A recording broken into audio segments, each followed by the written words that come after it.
Hey guys, this is Stu from Stuart Scale Models, and this is my final reveal of the Bandai Kylo Ren I was building as an in-between build in between projects, which I started around about a fortnight ago, I think. And then I came to a sudden stop. Well, thanks to a Mr. Sean Brown, that managed to go and proceed further ahead. And what was wrong was that, if you look in the instructions, this part here, I got the leg round the wrong way initially on the build and snapped it when I tried to take the leg off, and I thought, oh dear, that's going to have to wait until I got a donor kit in. But when Sean left me a comment to say that he'd left spare parts from previous Bandai builds he'd had, and he had one for me, would I like it? I certainly jumped at the chance. So Sean, thank you very much, my friend. I really appreciate that, because it's now, now thanks to you, I've been able to get the kit completed. And I'm not going to have to wait 2 or 3 months down the line to get a replacement kit just to get that part replaced. So I really appreciate it. It just shows how generous this community is, and Sean being a fine example. Anyway, as I say, this has been a superb little kit. It's been one of the better builds that I've had out of all the Bandai figures. As admittedly the ones before it, such as the First Order Stormtrooper, in some parts that was a bit of a pig. But this one has been an absolute beauty to build, and if anybody out there is thinking of getting this kit, I would heartily recommend you go and get it.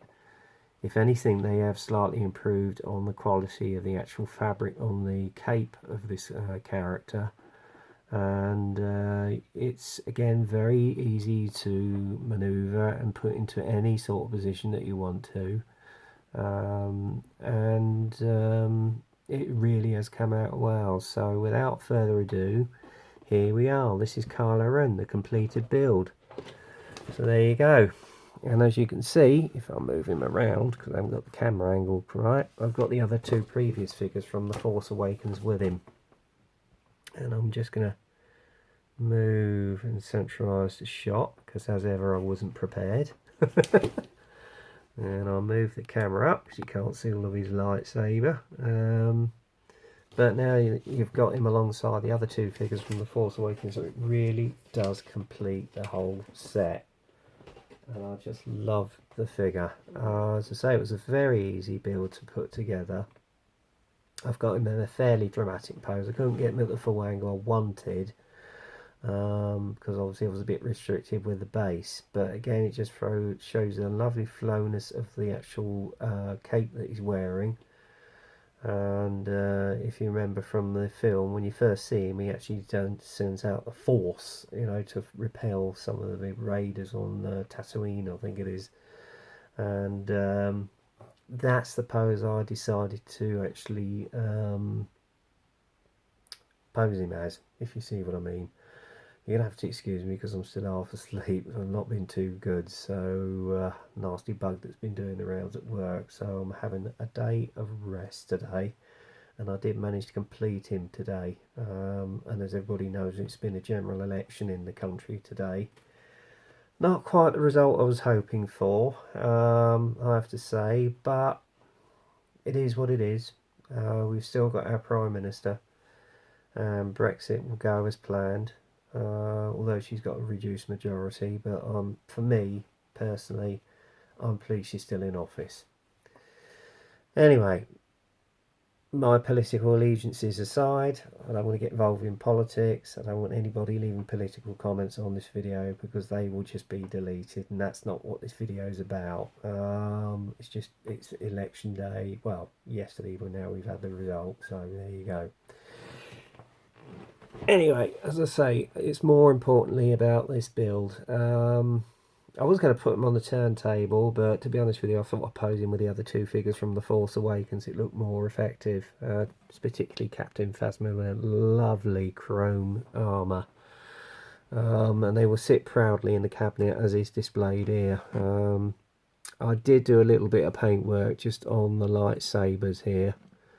I know he's only really supposed to be carrying one, but I thought, well, for the benefit of the kit, I'd have the two together. And all there was a dirty great hole, so I wasn't going to do that. And as I say, if I bring him forward a bit, I've basically done in that stance. That's the stance I'm sort of looking at, really. And I've put a few stills up on the various Facebook sites so you can have a look properly at him.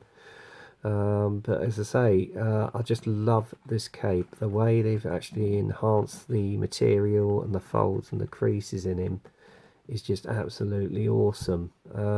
They really are improving on their kits, I have to say. So yeah, I'm very happy with this. I didn't use decals. I mean, if I should get another kit of this, I think what I'll do next time is I will have it go to town and paint him and possibly put him in a sort of a vignette. But I haven't decided upon that. That may be some time off in the future. But as I say, I'm very happy with the figure. It's an awesome looking figure. I mean, I've got how many more? I've got Stone. I've got the Clone Trooper, Sand Trooper, R2D2, R5D4, Darth Vader himself, Boba Fett. That one I'm looking forward to building at some stage, and obviously K2SO from Rogue One. Somebody I actually seen on Facebook has done him in pink. Yeah, right. Interesting, but don't think pink goes, but hey. So there you have it. This is my final reveal of the Kylo Ren alongside the other two figures from The Force Awakens.